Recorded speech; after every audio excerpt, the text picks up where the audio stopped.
Chapter 22, Good Religion.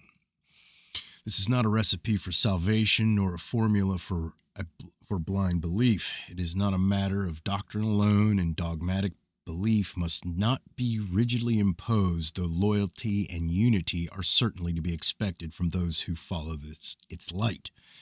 The good religion is not so much a belief or doctrine as a way of living. It is the way of life of a company of kindred spirits headed for the same destination and all sharing the same adventure, with its hazards and excitement all seeking the best road together. It is not a religion of gloom and despair. It does not seek to placate or coerce any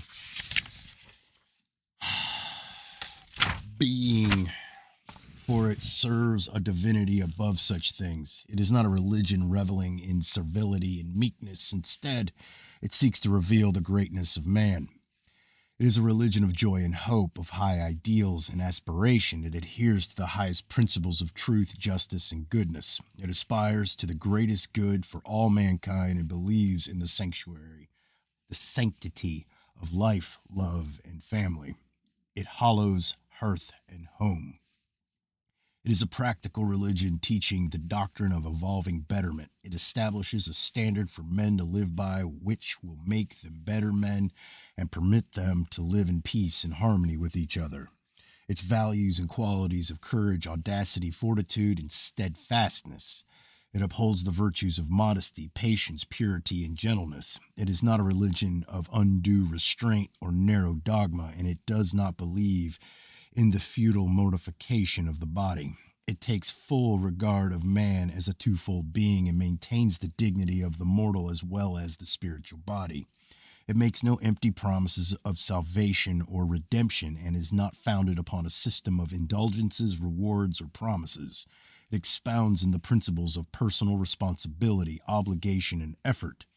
Its prime objectives are to the carrying out of the divine design in the service of mankind. It is a religion to be lived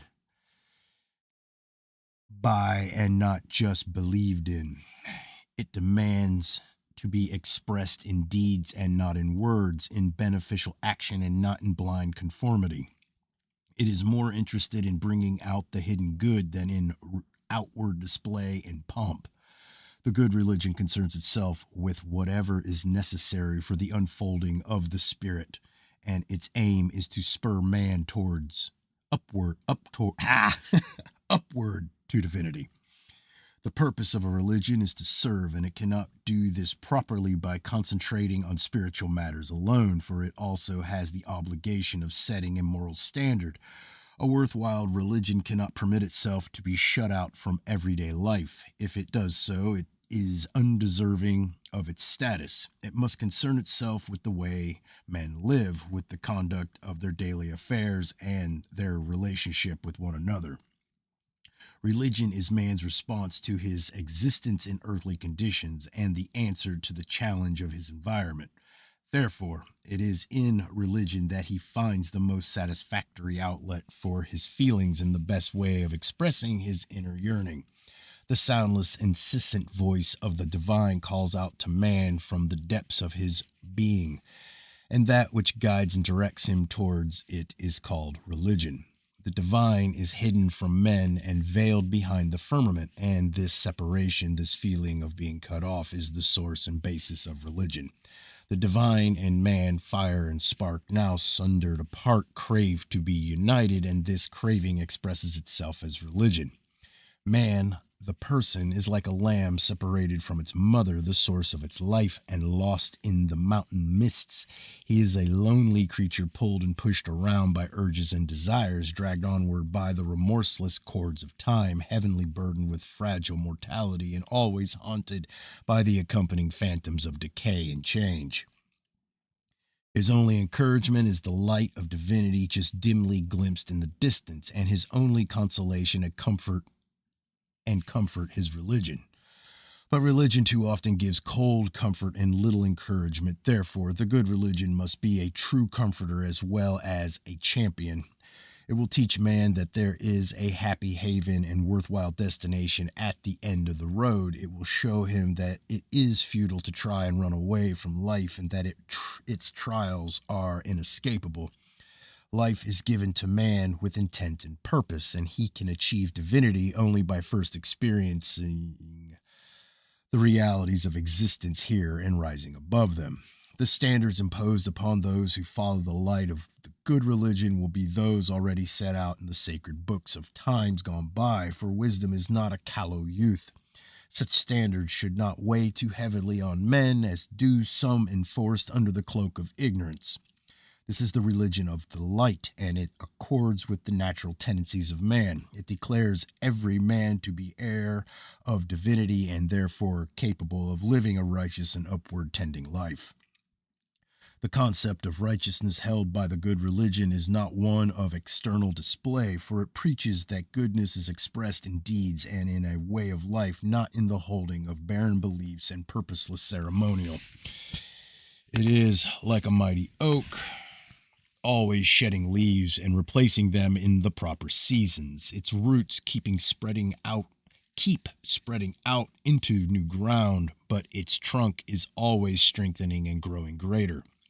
The good religion believes that man is the instrument of the divine and his deputy on earth. That man is entrusted with a certain responsibilities and duties, which he can shirk only to his cost, that the soul is immortal and the body mortal, and that the man can achieve divinity only through his own efforts.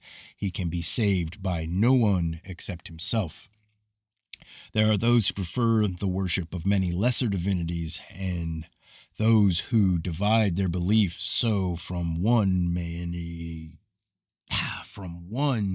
come many, and each is content with his portion and derides that of others. The many divinities are like mirages across the sands, which appear to offer cool waters, but no man ever found refreshment there. When darkness falls, the mirage disappears, and he who trod the sand towards it is lost. Men have to be organized in worship as in all things, but this is not so much for their own good, though this is often made the excuse, but to check man's inherent tendency towards irresponsibility and apathy. While it is true that the less responsible and resolute men are, the more they have to be organized and controlled, it is also true that the more they are organized and controlled, the less responsible and resolute they tend to become. In this, as in all things, a balance must be struck. Therefore, when a religion teaches that men should be responsible and resolute, it should not seek to organize and control them too much. However, it must also be remembered that without leadership, organization, and discipline, no battle was ever won. The good religion must do more than produce good men. The popular religions within the confines of civilization already produce good men, but they do not produce divinely inspired men or men who rise even above goodness. The good religion will not accept the doctrine now preached that the man who suffers is one who has done wrong or offended some divinity. Instead, it will declare that the man who suffers is undergoing one of the inescapable tests of life and may be one chosen for higher service. However, it should acknowledge that this should not lead to suffering being accepted passively.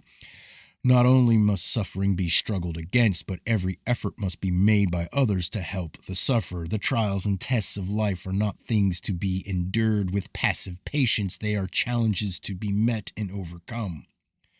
The good religion must establish a tradition of service which it can hand down from one generation to another. It must also establish base within a compatible body of people from which it can be propagated, not only by preaching and teaching, but also, more important, by example. To each of its followers, it must declare the message: whether a man does much or little is not as important as to whether he always does his best and directs his actions towards the fulfillment of the divine design.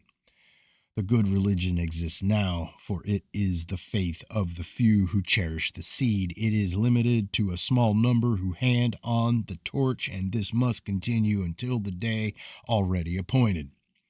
Meanwhile, Mankind is not ill-served by its many religions, but the day comes when they will no longer serve, and that is the day child of man's ancient heritage will be born.